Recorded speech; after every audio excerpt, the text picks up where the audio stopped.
James Oliver Rigney, aka by his writing pseudonym Robert Jordan. One of the most influential fantasy authors to ever live is going to be the focus of this author deep dive. Now, I actually put off doing the Robert Jordan author deep dive for a little bit because I wanted to perfect these deep dives before I took on my personal favorite fantasy author and, honestly, just author of all time. So I've done Brandon Sanderson, I've done Tolkien, both of those will be linked in the description down below, as well as sources for pretty much all of the information I'm going to talk about here. There is a lot of misinformation about Robert Jordan online, legitimately a shocking amount, so I pulled from interviews where he himself confirms almost everything I'm going to be talking about in this video because I do not want to help peddle misconceptions about the man behind the Wheel of Time. That being said, let's go ahead and jump into the author deep dive of James Oliver Rigney Jr. Born in Charleston, South Carolina, James was noted to be an incredibly intelligent and curious child. I could not find too much about his early life up until his service in Vietnam, something he briefly touched on in several interviews and has written about in some blog posts. He served during Vietnam as a helicopter gunner, and after that service was complete, he worked as a sergeant who trained new recruits. During his service, he earned a Flying Cross, a Bronze Star, and 2 Vietnamese crosses. His Wikipedia page has a couple other medals as well, but during an interview where he was asked about this, he specifically only mentioned these awards, so I'm only going to mention the ones that came out of directly from this interview. After his military service was complete, James Oliver Rigney decided to attend a military college in South Carolina. Homeboy liked his home state. I can't blame him, both the Carolinas are wonderful. He majored in physics and after graduating served the Navy as a nuclear engineer. I did not know that or see that coming, wow. During this time though, he also began writing. Now, he wrote under several different pseudonyms, and we will go over most of them now, though some of them I could not find what they actually were, and he also had a couple noted ghost writings of works that are out there and popular that he actually ghost wrote for other authors. So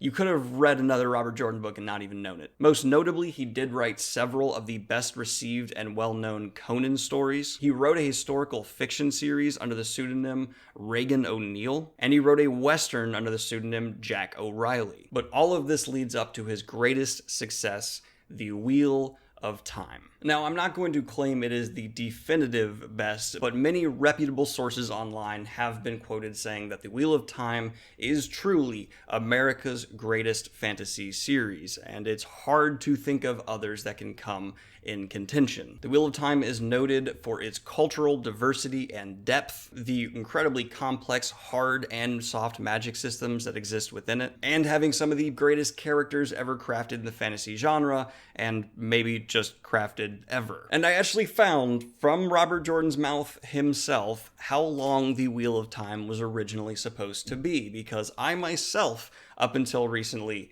did not know the right number, and there's so many different numbers thrown around online. People saying it was originally going to be 10 to 3 to 20. It didn't even end up being 20. But from Robert Jordan in an interview, he himself has said he originally planned the series to be 4 or 5 books. Now, there is often a rumor thrown around that he originally lied to his publisher and always planned for it to be 10 books and only said 3 or 4 at the beginning to get published. I myself actually believed that up until this research. That is not true. It was just 4 or 5 at the beginning and kind of expanded from there. Now, I cannot talk about The Wheel of Time and Robert Jordan's creation of it without mentioning the fact that he unfortunately was unable to finish the series. On March 23, 2006, Robert Jordan disclosed in a statement that he had been diagnosed with cardiac amyloidosis and that with his treatment, his life expectancy was only to be about 4 years. Though he said he wanted to beat these statistics and posted on his Dragonmount blog that he intended to live a long, happy, and creative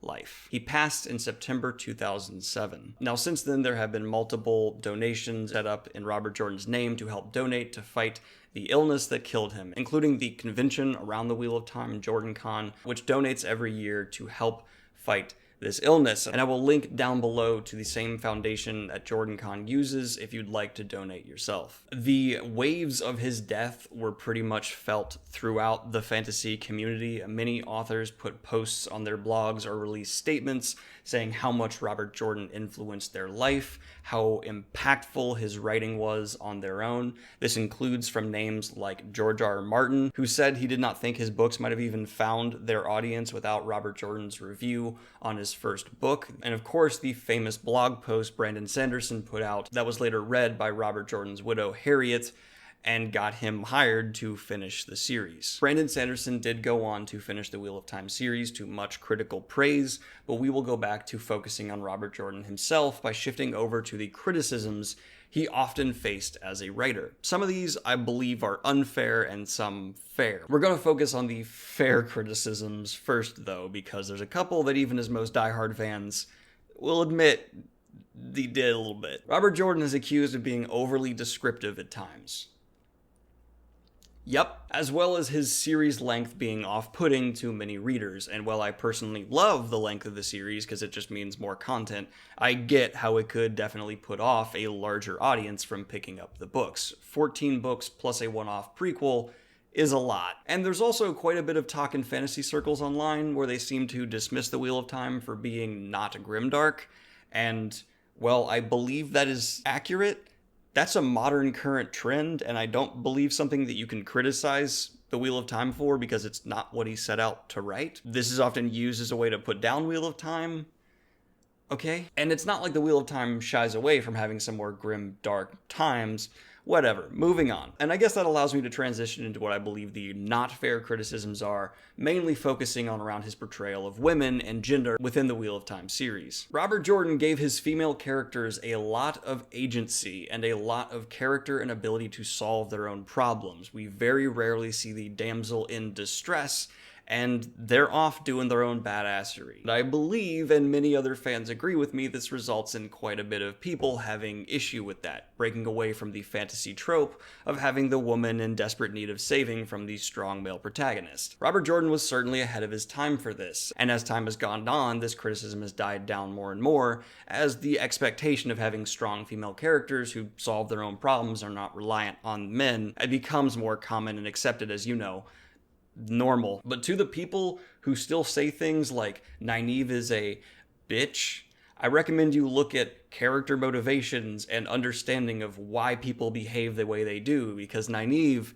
in her mind and with the information she is given, is completely justified in how concerned and worried she is at the first third of the series. And there's one last criticism I feel is unfair, where people say his world is too large, and this is connected yet I think separate enough from series too long to actually be not warranted. I get not liking the length of the series, but the world being too large is entirely different, and I feel kind of just wrong. Again, this is something he set out to do, and he did it extraordinarily well. If you do not like big worlds, great. But tying that into a criticism and saying it is bad, I find to be a little wrong. That's like saying the Sistine Chapel is bad because it is a big painting and hard to memorize the entire bit. I think that is an incorrect way to view the artwork that is the Wheel of Time. Understand that what the author wanted to set out to do, he accomplished with great success. In fact, his world is what I find to be the most admirable part of the Wheel of Time. The cultural depth,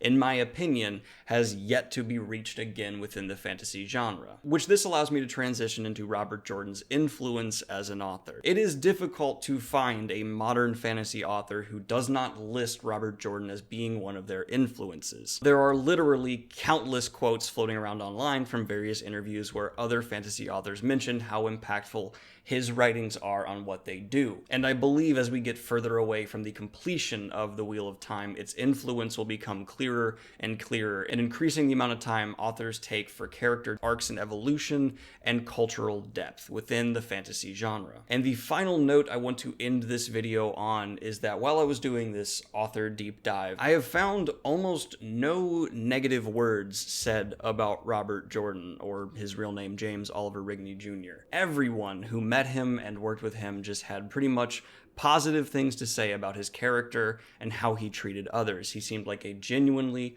incredibly nice man who just wanted to talk with his fans and engage and be a positive influence on the world. His books changed my life forever. They're why this community exists. They're why this channel exists. I mean, up until recently, my #1 video was me doing an in-depth review of his entire series, and I'm going through again and talking about all of his books very slowly, but I am. He also changed millions of other readers' lives as people just became obsessed and in love with his world. I am currently sharing the Wheel of Time with my dad as he has started A Memory of Light this month, and I will be grateful forever for that. I look forward to seeing a lot of you at JordanCon this year and celebrating and talking about my favorite author of all time, Robert Jordan. Thank you guys so much for watching the video. Like and subscribe if you enjoyed, and hit the Patreon if you want to support what I do here. Every dollar means a lot. And let me know in the comments down below if you will be at JordanCon, because I'm so psyched and pumped to meet y'all.